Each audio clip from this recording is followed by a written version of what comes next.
as long as we can do what we want to do, I'll be happy. Whether we're associated with being on the Fringe or we're on 610 KFRC. Yeah, exactly. Yeah. As long as we have control over what we want to do. Is that I guess that's a pretty realistic outlook, but is that the way you've always felt, or was there some turning point? Did you see guys just selling out, when you guys were younger? Did you ever take on that sort of attitude? Yeah, I mean, Roger, I definitely went through my pompous phase of wanting to, hang with the elite and accusing people of selling out and stuff like that, but I later saw the light. I mean, that's just one more stupid category that fucks things up. I mean, I think one thing that we do appreciate is just the art of writing a pop hit song. I mean, I do not go home and listen to Richard Marx albums, but I do have to respect the guy's ability to write schmaltz, Yeah, exactly. That goes for Madonna. Yeah, exactly. I have a little more respect for Madonna than I do Richard Marx, but I like her songs better. Yeah, exactly. We can listen to a Madonna song. Yeah.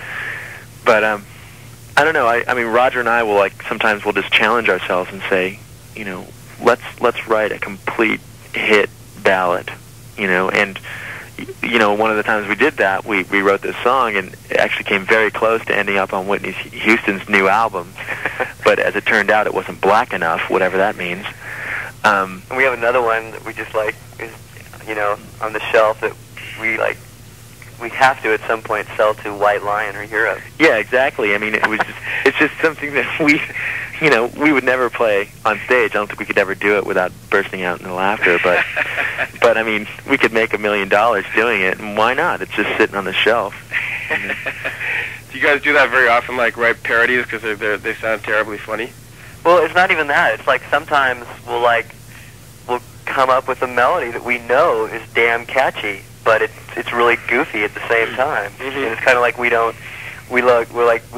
to each other, we'll be stupid to throw this away, but right. It's something Jellyfish would never do. But I mean, there's I don't know if you've heard the record or not, but there's a song in the album called "Baby's Coming Back," which, if you hear it, it is like a parody of a pop song. Yeah.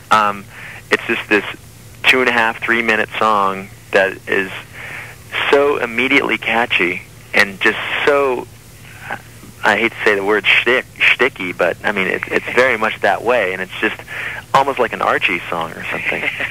And it's just so instantly catchy. And I remember the first time I played it for anybody, it was like, wow, I can't believe you wrote that. I mean, that wasn't written in 1978 by Orleans or something. Right. So there's a definite coolness to that. I guess when you do make the commitment to pop music, though, you have to kind of throw out snobbishness. You've got to be prepared to kind of just kind of commit yourself to the melody and the catchy element, the hook. Yeah, I think what we've just committed to ourselves, the only thing that we've committed to ourselves, and we haven't committed to pop music or any other, really, into any other form. I mean, that's the kind of the cool thing about the record, as far as I'm concerned, is that there's things on there that are incredibly pop, and there's things on there that are very dark. Yeah. And the lyrics are very dark. So some of the arrangements are really stupidly simple, and other of the arrangements are heavily orchestrated. Yeah. I mean, so it's I'm pretty happy about where we are in that we're not being pigeonholed into one type of thing. I mean, I would hate to have to say that, okay, we're committing to this type of thing. I'm hoping that by the a few records down the road, when we have cha-chas and polkas and whatever else we want on the record, Russian folk music. Yeah, that people won't flip out. They'll just say, oh, the new Jellyfish album. Yeah, exactly. Just let me flip my tape over here, okay?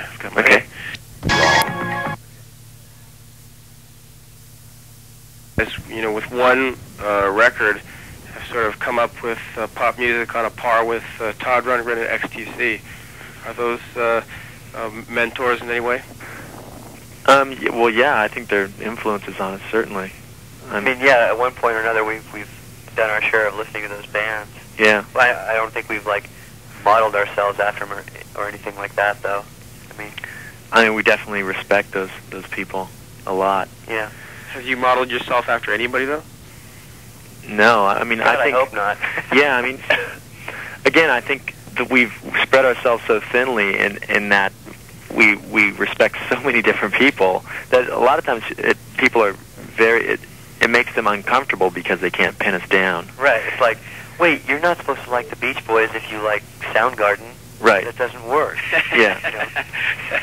And really, that's what we wanted Belly Button to be. That's what we wanted the album to be. We wanted it to reflect our record collections. Just, we always say that, not everybody has Led Zeppelin next to Judas Priest, next to Scorpions records, I mean, I have Led Zeppelin records next to Henry Mancini records, next to McCartney solo album, next to whatever else, So there's a diversity there that I think reflects a lot of people's taste, and I think that's where we fit in.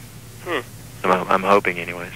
Your choice of Albie Galutin, is it, as producer? Yeah.